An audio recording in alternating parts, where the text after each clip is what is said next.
ముఖ్యంగా చంద్రశేఖరేంద్ర సరస్వతి మహాస్వామి కంచి కామకోటి పీఠాధిపతి మన ఇక్కడ సీతారామ సామ్రాజ్య పట్టాభిషేకం అని సౌత్ ఇండియా కాన్ఫరెన్స్ ఒకటి మా బెంగళూరులో చేశారండి. అప్పుడు 30,000 మంది మన తెలుగువారు అటు కన్నడ వారు అందరూ వచ్చారు.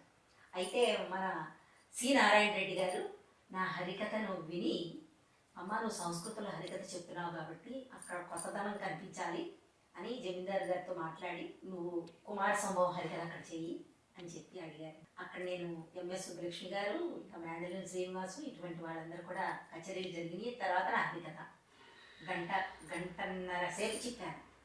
చెప్పిన తర్వాత అమ్మాయిని నా దగ్గరికి తీసుకురండి అని స్వామీజీ పిలిచారు. ఆయన ఎక్కడో లోపల కూర్చున్నారు, జనంలోకి రారండి వారు, ఇలా కూర్చుని ఉంటారు ఆయన మోకాళ్ళ మీద. వెళ్ళేటప్పటికి సాష్టాంగ నమస్కారాలు చేశాను. చేసిన తర్వాత అభినవ మాతంగి అని అన్నారండి. ఆయన దీని స్క్రీన్ మీద చూశారట, లోపల అభినవ మాతంగి అని టైటిల్ ఇచ్చారన్నమాట. విధికిచ్చారు. అలా కాదండి, మీ స్వహస్తాలతోటి ఒక సర్టిఫికెట్ ఇవ్వండి అని నా వెంట వచ్చిన ఒక ఆయన అన్నారు, మా కరెస్పాండెంట్. వెంటనే నాకు సర్టిఫికెట్ ఇచ్చారు.